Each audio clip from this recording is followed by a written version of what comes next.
ఐబొమ్మ నిర్వాహకుడు ఇమ్మడి రవిని అరెస్టు చేసిన విషయం తెలిసిందే. అయితే ప్రజలు ఏమనుకుంటున్నారు? తన అరెస్టు పట్ల ఐబొమ్మని స్టాప్ చేశారు గదా! మరి దాని గురించి ప్రజలు ఏమనుకుంటున్నారని ఒక కామన్ మ్యాన్ కిరణ్ గారు ఉన్నారు మనతో. వారితో మాట్లాడదాం. చెప్పండి సార్, ప్రజలు ఏమనుకుంటున్నారు వాళ్ళని అరెస్టు చేసినందుకు? ఇప్పుడు ప్రజలందరూ ఇమ్మడి రవిని బయటికి తీసుకురావాలని కోరుకుంటున్నారు. మళ్ళీ ఐబొమ్మ ఫస్ట్ కానీ స్టార్ట్ కావాలి. మేము థియేటర్లో అన్ని పైసలు పెట్టి చూడలేము. పెద్ద సినిమా వస్తే పాప్కార్న్ రేటు, పార్కింగు ఇవన్నీ దందా నడుపుతారు సినిమా థియేటర్ వాళ్ళని. బాగా పబ్లిక్ రియాక్షన్ అయితే అట్లనే ఉంది. ఇప్పుడు సివి సజ్జనర్ సార్ గారు అరెస్ట్ చేసిరు. ఇమ్మడి రవి అనే వ్యక్తిని అరెస్ట్ చేసిరు. ఆయన ఛాలెంజ్ చేసిండు, మీరు దమ్ముంటే పట్టుకోరి అన్నందుకు చేసిండు. కానీ మేము కామన్ మ్యాన్గా మేము ఏమడుగుతున్నామంటే సిబి సజ్జనర్ సార్ని ఆయన ఛాలెంజ్ చేసిండని ఆయనను పట్టుకున్నారు. మేము కూడా కామన్ మ్యాన్ అందరం ఏం ఛాలెంజ్ చేస్తున్నామంటే ఇంతకుముందుకు ఫ్రీ పార్కింగ్ అన్నారు. ప్రతి థియేటర్లో పార్కింగ్ అమౌంట్ తీసుకోవద్దు అన్నారు. కానీ ఇప్పుడు తీసుకుంటారు. వాళ్ళ మీద కూడా చర్యలు తీసుకోవాలి. సిబి సజ్జనర్ సార్ కానీ, తెలంగాణ పోలీస్ డిపార్ట్మెంట్ కానీ. అలాగే పాప్కార్న్ను, సమోసా ఏదైనా కానీ థియేటర్లో విచ్చలవిడిగా అమ్ముతున్నారు. ఫ్యామిలీ వాళ్ళు పోయి ఒక ఏమన్నా పోదామంటే ఒక 1000 రూపాయలు, 500 వాటికే అయిపోతున్నాయి. బయట రెస్టారెంట్ల బిర్యానీ తిన్నా కన్నా ఎక్కువ అయిపోతున్నాయి. అలాగే ఎంఆర్పి రేట్లు, వాటర్ బాటిల్ కూడా ఎంఆర్పి రేట్లే అమ్మాలి, ఎక్కువ అమ్ముతారు. వీటన్నిటి మీద కూడా సిబి సజ్జనర్ సార్ గారు కూడా యాక్షన్ తీసుకోవాలి. ఓన్లీ ఐబొమ్మ రవిని మేము ఛాలెంజ్ చేసినాం అంటే ఆయన ఛాలెంజ్ చేస్తేనే పట్టుకుంటారా? మామూలుగా ప్రజలకు నష్టం జరిగితే ప్రజలకున్న బాధ గురించి కూడా పట్టించుకోవాలి కదా. ఇప్పుడు సినిమా ఇండస్ట్రీ వాళ్ళకి ఏదో నష్టం జరుగుతుంది అని పోయి పట్టుకొచ్చారు. ఇప్పుడు ప్రజలకు కూడా నష్టమే కదా. ఇప్పుడు వాటర్ బాటిల్ ఎంత? ఎంఆర్పి 20 రూపీస్ ఉంటుంది లీటర్ది.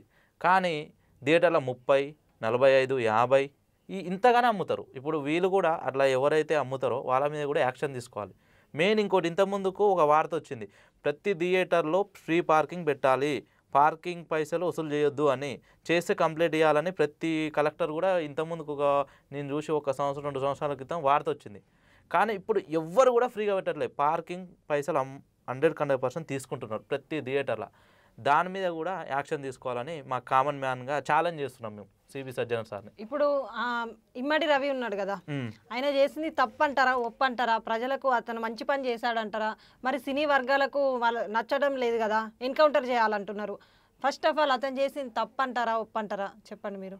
అతను చేసింది ఇప్పుడు ఇమ్మడి రవి తప్పు చేసిండా చేయలేదా అని పక్కన పెడితే, ఆయన కన్నా ముందల సినిమా ఇండస్ట్రీ వాళ్ళు చాలా పెద్ద తప్పులు చేస్తున్నారు. ఇప్పుడు ఇంతకుముందుకు సినిమా అనేది రిలీజ్ అయినాక ఒక 30 days, 50 days, 100 days పోస్టర్లు ఉండేది. ఇప్పుడు ఎక్కడ చూసినా పోస్టర్లు ఉండట్లే. అన్ని రోజులు థియేటర్లో నడిపించట్లే. ఒక 20 రోజులు, 15 రోజులు థియేటర్లో నడిపిస్తున్నారు. ఆ 20 రోజులు, 10 రోజులన్నా మాకు కోట్లు కావాలి, 500 కోట్లు, 1000 కోట్లు కావాలంటున్నారు. అట్లయితే ఎట్లా వస్తాయి? మళ్ళీ ఇప్పుడు సంపాదించుకొని 10 రోజులు, 15 రోజులనే సంపాదించుకొని అమౌంట్ 15 రోజుల తర్వాత థియేటర్లు ఉండట్లే. ఓటీటీలో మళ్ళీ 200 కోట్లకు, 500 కోట్లకు అమ్ముకుంటున్నారు. ఇట్లా చేయడం కరెక్ట్ కాదు. ఇంతకుముందుకు ఎట్లా ఉండే? ఒక 30 రోజులు, 40 రోజులు, 50 రోజులు, 100 రోజులు ఆడిచ్చిన రోజులు కూడా ఉన్నాయి. అట్లా ఆడిస్తే డబ్బులు వస్తాయి. కానీ మీరు 15 రోజులలోనే థియేటర్లో ఆడించి డబ్బులు రావట్లేదంటే ఎట్లా వస్తాయి? 15 రోజుల థియేటర్లో ఆడిస్తే మళ్ళీ ఏమంటే తీసుకుపోయి ఓటీటీలో అమ్ముకుంటుంది. ఇక డబ్బులు ఎట్లా కలెక్షన్ అవుతాయి? మీరు 100 రోజులు, 50 రోజులు, 30 రోజులు థియేటర్లో కంటిన్యూగా ఉండాలి. వెనుక ముందర చూస్తారు చాలామంది. అందరూ 10 రోజులనే చూడరు కదా.